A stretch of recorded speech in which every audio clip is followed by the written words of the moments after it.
Hi all, so this will be for the next two lessons of this week. As you'll see here, we're going to talk about finding the slope of tangent lines using limits versus before where we're just sort of drawing, guessing, things like that. This is going to be a 2 days, so you're going to have a presentation number 6. Oh, and then it says number 6 again. I will make sure that that gets fixed.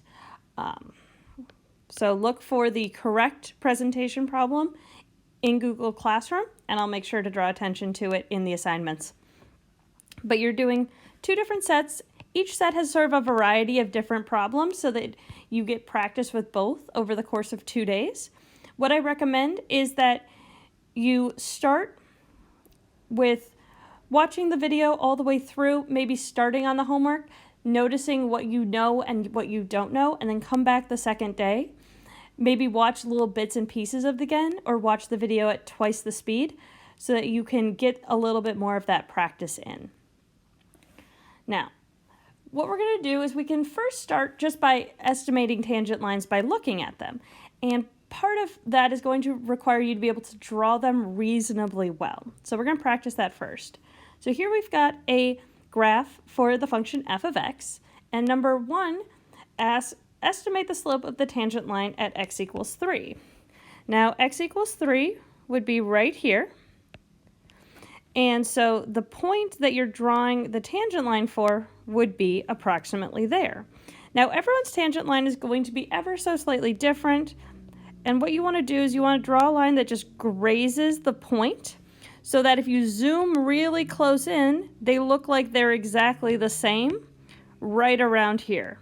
So this idea is that if you zoom in, you end up seeing the graph almost looking exactly like the line, whereas if you zoom out a little bit, it's more curved.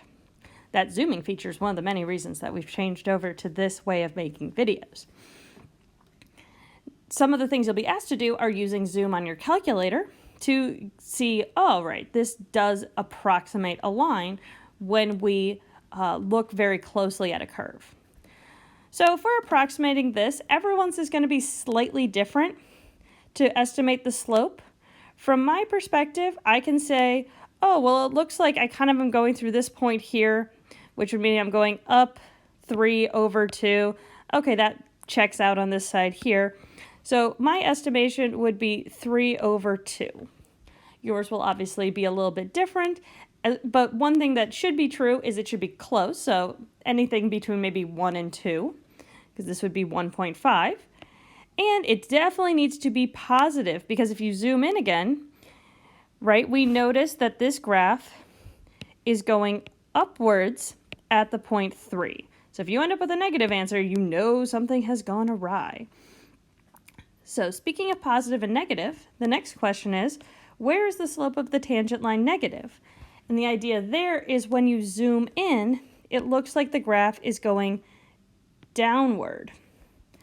And looking at this graph, we can see it's going downward right around here. So here's two upward portions where the graph is increasing, and here's a portion where the graph is decreasing, where it's negative. Now again, we can't say exactly perfectly where it is, but I would say if I was using numbers, we're looking from about x equals -1 here to about here where it's +2. So between -1 and 2, if I wanted to write that in interval notation, I would write it here. I'm using open brackets because what I do think, if we look at number 3, where's the slope of the tangent line 0? The slope of the tangent line is 0 at those points, meaning that they flatten out. If you zoom in there, the line looks flat. And this is usually going to happen when we talk about increasing and decreasing positive and negative, that they are bracketed by places where it's equal to 0. Now, if we recall from previous week, the slope of the tangent line is the slope of the secant line as the 2 points get closer and closer together. So we start with A and B. Now, an alternative way to think about this is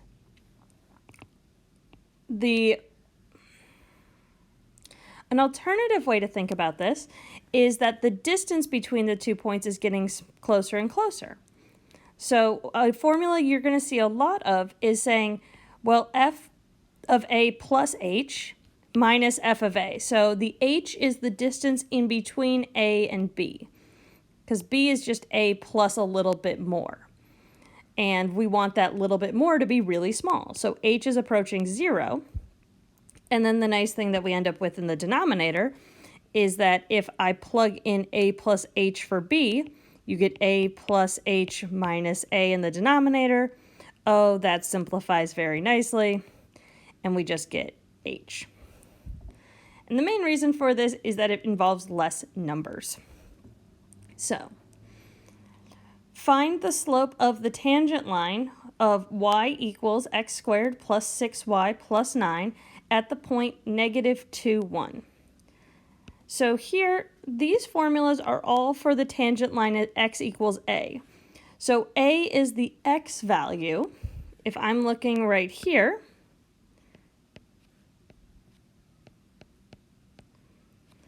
the x value is negative 2.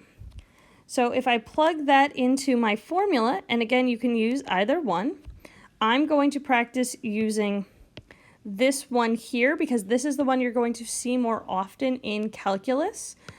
I'm going to say the limit as h approaches 0 of, we're going to use that quadratic function, a plus h minus f of a over h. Here's our function, and we're going to plug in a is negative 2, and we end up with the limit we are actually going to evaluate as a plus h squared plus 6 times a plus h plus 9 for that first part minus a squared plus 6a plus 9 all over h. And I'm going to simplify that even further and replace the a's with negative 2. So negative 2 plus h, 6 times negative 2, negative 2 squared, negative 2, using this term here. Now from there, it's a lot of algebra. I will stop in at different points, so you're not going to watch me write it all out. So once I simplified both fractions, the nice thing you'll notice here is this is subtraction, so 4 minus 4, negative 12 minus negative 12, 9 minus 9, all cancels out. And then we're left with 2h plus h squared over h, and that is simplifiable by factoring. We're going to divide an h out of all the terms. And now, because there's no h in the denominator here, plugging in the 0 isn't a problem, and we get that that is equal to 2, which would be the slope of our tangent line. Now, one thing that's also really helpful to remember is that you can also write the equation for this line, because it's it's going to be a linear equation, and we're writing it. I'm going to use the point slope formula, which, as we recall, is y minus y1 times equals m times x minus x1. Now, we're going to plug in specifically for the values that were given here. So y minus the value of the function at a, because we're using x equals a. For the slope, we're going to use the limit that we just did. So limit from tangent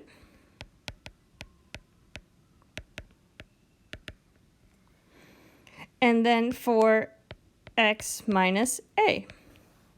So it's coming from that point slope format, it's just we're making it specific to the tangent line. Now if we look at this problem here, we see that our point is already given to us, and we know that the slope is equal to 2 from part 4. So we can plug that into our point slope form, and we get y minus 1, minus the y value, is equal to 2 times x minus negative 2 so x plus 2. If you want to leave it in point slope form, you absolutely can, or you can choose to convert it into standard or slope intercept form. Now, one thing to recall as we move on to our last part of our notes, slope of the tangent line is the same as instantaneous rate of change, which is the same as instantaneous velocity. So you're also going to see velocity questions. Here, in number 6 and 7, we're going to use this graph. Using the graph of a projectile, use the tangent line to approximate initial velocity.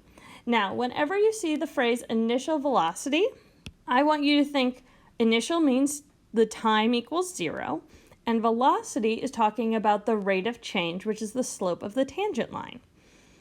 So if I'm looking here, I'm going to look at t equals 0, so this is t, here would be t equals 0, and the tangent line here is going to be in a positive direction, and again, we are just going to approximate that line right here so that when we zoom in, the slope of that curve, the linear looking part of the curve, mirrors the tangent at that point where t is equal to 0, which we can see this one's pretty close. You're just trying to get a good estimate. We're trying to approximate. Now, if I'm looking here, I know that I have 2 points for my slope I need. So I'm just going to call that one 0, 2. And then there's a point up here, and you can call that whatever you like. I'm going to wildly approximate it and call it 0.5 and 6.5, because I think every one of you ended up between 6 and 7 in your graph. So at least this way we're going to get a reasonable approximation across for all students. Now, using our slope formula, we can say that's 6.5 minus 2 over 0.5 minus 0, which is 4.5 over 0.5. I'm just going to do quick math, move that decimal.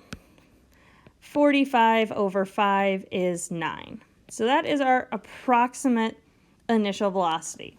The graph and the problem don't give us units, so we're just going to leave it at 9.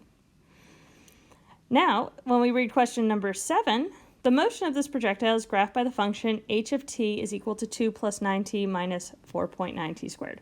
Oh, that's super cool. So we actually know that we got this right because the initial velocity for parabolic projectiles is equal to the coefficient on the degree 1 term. You can ask Mr. Stick about this. And then here's the gravitational acceleration. So if you're in physics, you maybe feel that this is a little bit familiar. So if we know that this is the formula, now we want to find its velocity. Oh, Dr. McCartney would be so mad at me, adding that extra apostrophe. After 2 seconds, so where t is equal to 2. So since we're asking about velocity, again, that's going to be the slope of the tangent line. And in this case, we're going to find it at t is equal to 2. Since we're given our formula here, we can use one of our limit functions. And so I'm going to again use limit as h approaches 0 of f of a plus h minus f of a all over h. And again, we're talking about where a is equal to 2, and we're using that quadratic function. So when we plug 2 plus h into our functions minus f of 2, we end up with this. Again, I'm going to skip ahead on some simplification steps. And just like our last example, we're going to have some simplifying out. 2 minus 2, 18 minus 18. This one's a little bit weirder, but since this is 4.9 times 4 and this is 4.9 times 4, and they're both have the same sign, being subtracted, we can then cancel out this part. We're still going to have 4.9 times 4h and h squared. And you'll know you're doing things right because you're going to end up being able to cancel out h, and h from every single term. And now we don't have a 0 in the denominator issue anymore. And so then we have 9 minus 19.6 minus 4.9h. When we plug in a 0, we get 9 minus 19.6 minus 4.9 times 0, which is equal to negative 10.6. Now here we have a negative velocity, which makes sense in terms of our graph, because at t equals 0, the graph is going down, like so. All right, so these are all the topics that you're going to be working on for the next 2 days. If you have questions or you want to ask me anything, of course, set up an appointment. The calendar link is in the banner of the class, and it's in the assignment at the top of the classwork page. Some students have had some issue with using the calendar when they're on a tablet or a phone, so I recommend just copy and paste it into a browser if you're having that problem. I'll talk to you later.